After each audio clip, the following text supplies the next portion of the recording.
Welcome to our channel. Today we how to withdraw from Webflow CMS collections and regenerate SEO slugs, full guide step by step clearly. To withdraw from Webflow CMS collections, start by logging into your Webflow account. Navigate to the dashboard and select the project you want to work on. Once inside the project, go to the CMS section found in the left sidebar.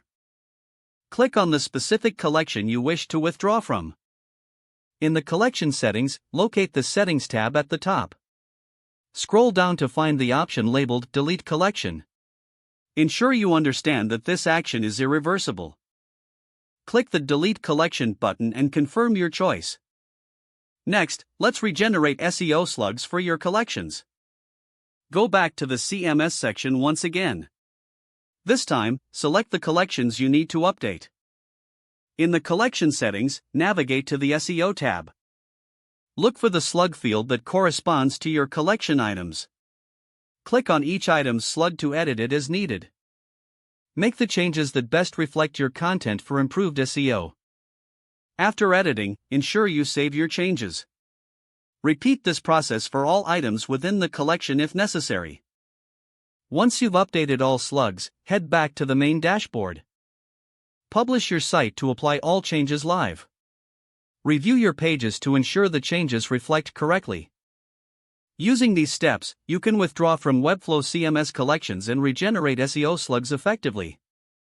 If the page does not load, refresh the browser or try again in a private or incognito window. Make sure you are using the correct email address, then retype it carefully to avoid small typos. If your password is not accepted, use the reset option and create a new strong password you can remember. Check your spam folder for verification or security emails, then complete any requested confirmation steps.